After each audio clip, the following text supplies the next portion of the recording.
हाँ तो मेरे प्यारे स्टूडेंट, मैं आज आपको बताने वाला हूँ कि असहयोग आंदोलन को किस प्रकार से आगे बढ़ाया गया और कैसे एक शहरी क्षेत्र में और ग्रामीण क्षेत्र में और भी अन्य क्षेत्रों में कैसे यह आंदोलन पनपा, फैला और सभी अपने राष्ट्रवाद की विचार को आगे बढ़ाते हुए ब्रिटिश के खिलाफ हुए।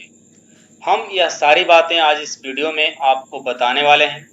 मैं आपसे आशा करता हूं यह वीडियो को आप पूरा देखेंगे और यह वीडियो थोड़ा सा लंबी हो सकती है। चलिए मैं इस वीडियो को स्टार्ट करता हूं। तो इसमें टॉपिक तो आपका यह है कि differing strand with in the movement, मतलब आंदोलन के भीतर अलग अलग धाराएं। मतलब क्या है कि हमारे देश में विभिन्न प्रकार के लोग थे, तो सबकी विचार भी कुछ अलग अलग थी। सब लोग ब्रिटिश के खिलाफ आंदोलन तो कर रहे थे, लेकिन सबकी सोच एक जैसी नहीं थी, सबकी डिमांड अलग अलग थी। चलिए, तो असहयोग आंदोलन जो है सो आपको 1921 में शुरू तो हो चुका था, लगभग 20 से यह स्टार्ट हो चुका था। तो खिलाफत आंदोलन, असहयोग आंदोलन उसी को कहते हैं, दोनों सेम होता है। ये 1921 में शुरू हुआ और इस आंदोलन में क्या हुआ कि विभिन्न जितने सामाजिक समूह जो भाग लिए थे, सभी की अपनी अलग अलग विचार था, अलग अलग इच्छाएं थी और सभी अपने यही बात को लेकर के अपनी अपनी विचार को लेकर के ब्रिटिश के खिलाफ लड़ाई लड़ना शुरू कर दिए, असहयोग आंदोलन में भाग लेना शुरू कर दिए। तो सबसे पहले हम बात करेंगे कि शहरी क्षेत्र में आंदोलन कैसे फैला और शहरी क्षेत्र से ही ग्रामीण क्षेत्र में गया। तो चलिए, तो आंदोलन की शुरुआत क्या हुआ कि शहरी क्षेत्र मिडिल परिवारों में हुआ, धीरे धीरे अपर ग्रेड भी आए, ऊपर ग्रेड से मिडिल, मिडिल से नीचे, इस तरह से बढ़ता गया। लेकिन मिडिल वर्ग में जो थी, इसमें सबसे ज्यादा सपोर्टर रहे।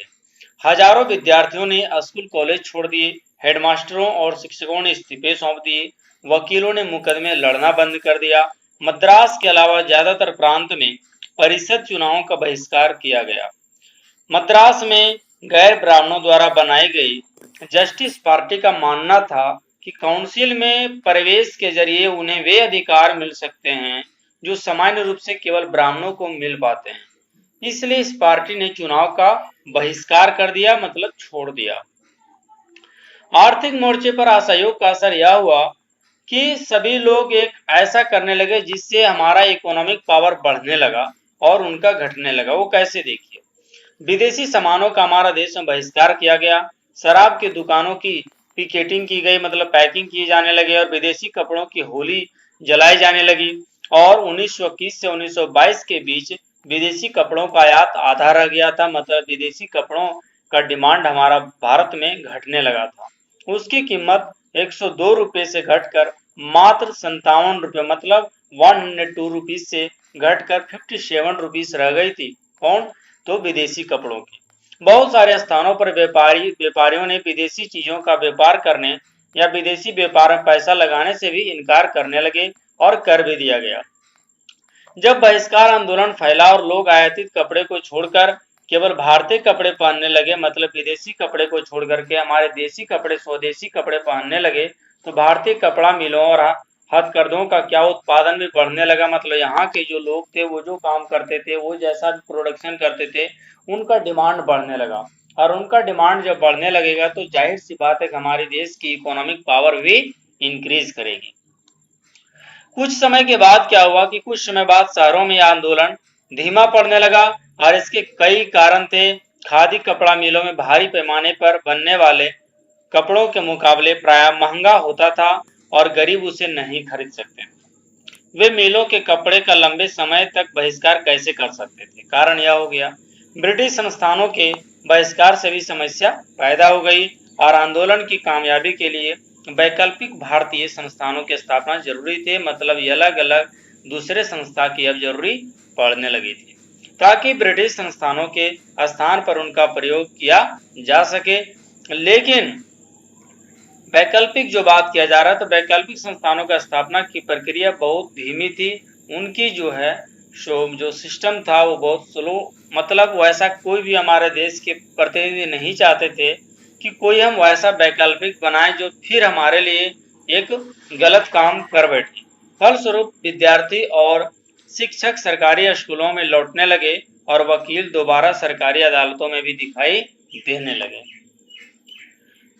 अब क्या हुआ कि हम ये तो बताए शहरी क्षेत्र में कि कैसे सभी लोगों ने अपनी अपने अदालत जाने बंद कर दिए, वकील लोगों ने, स्कूल कॉलेज सारे बंद हो गए, विदेशी सामानों का बहिष्कार कर दिया गया, स्वदेशी को अपनाए जाने लगे।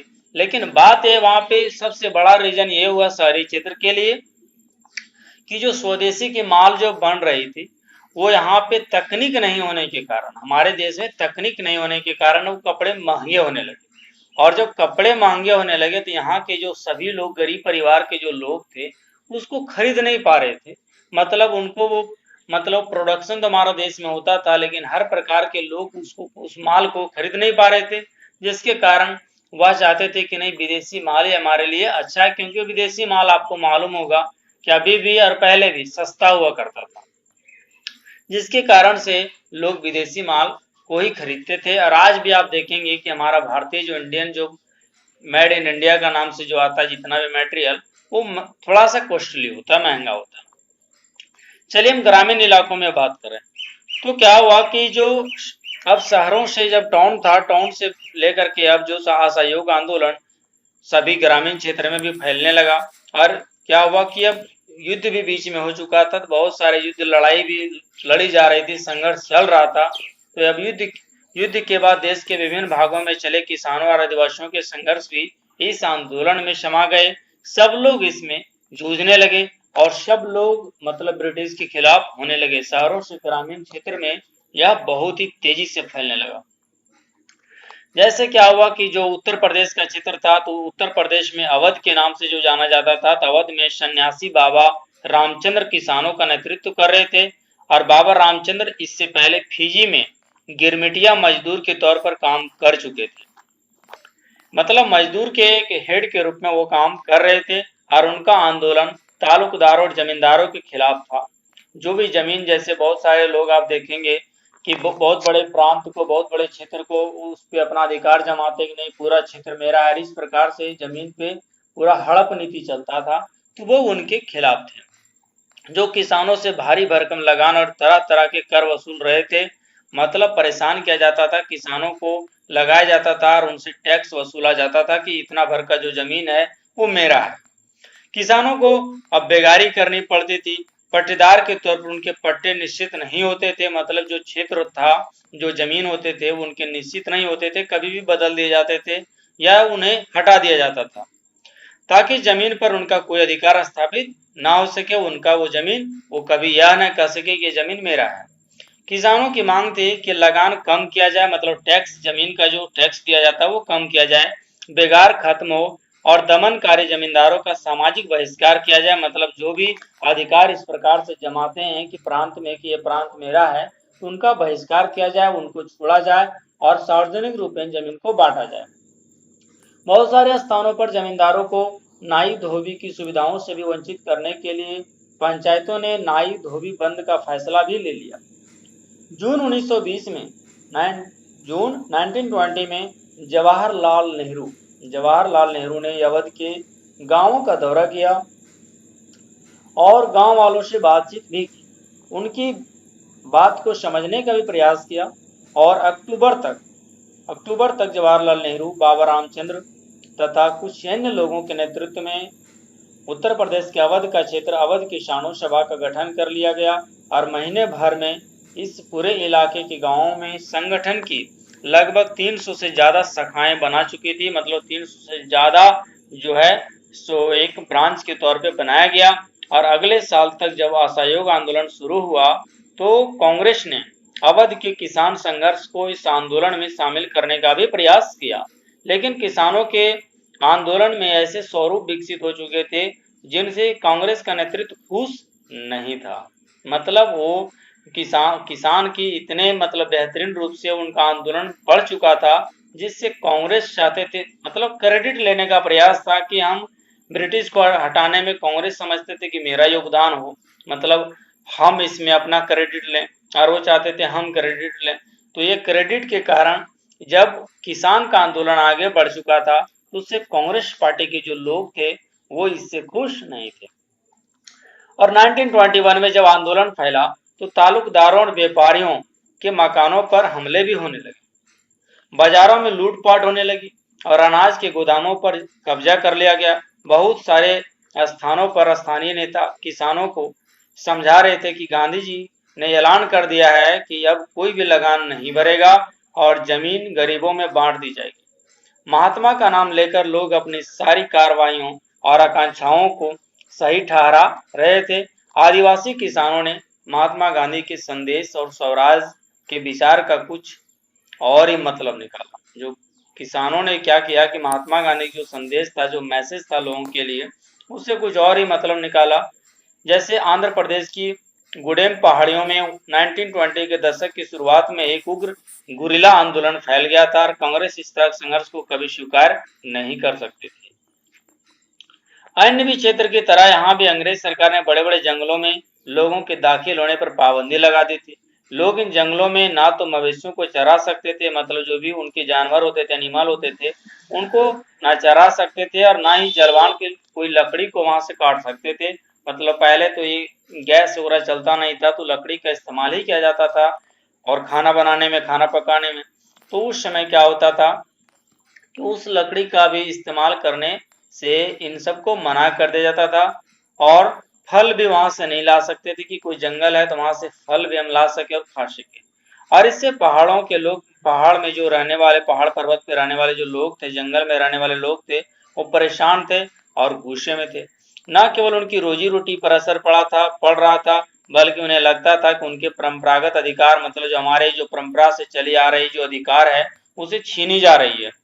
जब सरकार ने उन्हें सड़कों के निर्माण के लिए बेगार करने पर मजबूर किया तो लोगों ने बगावत कर दी। मतलब उनका नेतृत्व करने वाली यल्लूरी सीताराम राजू एक दिलचस्प व्यक्ति थे।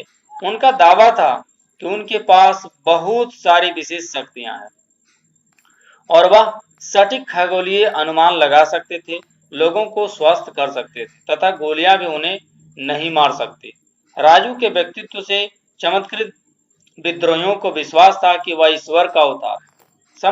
मतलब हर जगह पे ये ईश्वर का एजेंडा उस समय अपनाया जाता था और इसका बहुत बड़ा असर भी पड़ता था। राजू महात्मा गांधी की महानता के गुण गाते थे। उनका कहना था कि वह असहयोग आंदोलन से प्रेरित है। उन्होंने लोगों को खादी पहनने तथा शराब छोड़ने के लिए प्रेरित किया। साथ ही उन्होंने यह दावा भी किया कि भारत अहिंसा के बल पर नहीं बल्कि केवल बल प्रयोग के जरिए ही आजाद हो सकता है। गुडेम विद्रोहियों ने पुलिस थानों पर हमले किए, ब्रिटिश अधिकारियों को मारने की कोशिश की और स्वराज्य की प्राप्ति के लिए गुरिल्ला युद्ध चलाते रहे। और 1924 में राजू को फांसी भी दे दी गई। राजू अपने लोगों के बीच लोकनायक बन चुके थे। मतलब क्या है, इस सारी बातों में यदि हम देखें तो ग्रामीण क्षेत्र में भी सभी लोग पूरा भड़क चुके थे, सभी ब्रिटिश के खिलाफ हो चुके थे, क्योंकि उनका जो भी रोजी रोटी का जो सवाल था, रोजी रोटी जो बंद कर दिया जाता था, क्योंकि वो जंगलों में निवास करते थे, वो फल वहां से तोड़ के खा सकते थे तो फल तोड़ने के लिए मना कर दिया जाता था। वहां पे जो लकड़ी था उसे काटने के लिए मना कर दिया जाता था, खेती करने पर भी प्रतिबंध लगा देता था। कभी जो एनिमल होते थे उनको वहां पे जंगल में बेच करके वो उनको चराने का प्रयास करते तो वो भी बंद कर दिया जाता था, जिससे वहां के लोग क्या थे, सारे लोग भड़क चुके थे और सब लोग लगभग ब्रिटिश के खिलाफ हो चुके थे।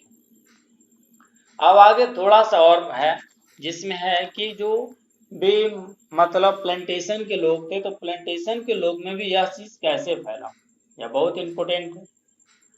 तो इसमें कैसे फैला कि जब महात्मा गांधी के जो विचार थे, तो महात्मा गांधी के विचार और स्वराज की जो अवधारणा थे उसके बारे में मजदूरों की अपनी अपनी, सबकी समझ थी, सबकी अपनी अपनी विचार थी, आपको पहले बताए। तो इसमें सबसे बड़ी बात है असम के लोगों में। तो असम के जो बागानी जो मजदूर लोग थे, प्लांटेशन के लोग थे, तो वो आज़ादी का मतलब यह था कि वे उन चार दीवारों से जब चाहे आ जा सकते हैं, जिनमें उनका बंद करके रखा गया था। मतलब चाहते थे जहां पे मुझे बंद कर दिया जा रहा है, कि जहां से मुझे आने जाने के लिए मना किया जा रहा है, वहां पे अब आ जा सकते हैं, हमको कोई रोक नहीं सकता। आजादी का मतलब वो यही समझते थे। उनके लिए आजादी का मतलब था कि वे अपने गांवों से संपर्क रख पाए, मतलब अपने गांव में घूम फिर सके। वो पूरे देश को नहीं जानते थे, बस अपनी क्षेत्र को जानते थे। मतलब क्षेत्रीय वायु समझते थे। 1859 के इनलैंड इमिग्रेशन एक्ट के तहत बागानों में काम करने वाले मजदूरों को बिना इजाजत बागान से बाहर जाने की छूट नहीं होती थी। कब? 1859 इमिग्रेशन एक्ट के तहत।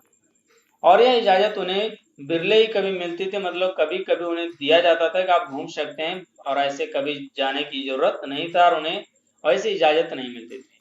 जब उन्होंने असहयोग आंदोलन के बारे में सुना तो हजारों मजदूर अपने अधिकारों की अवहेलना करने लगे और उन्होंने बागान छोड़ दिए और अपने घर को चल दिए।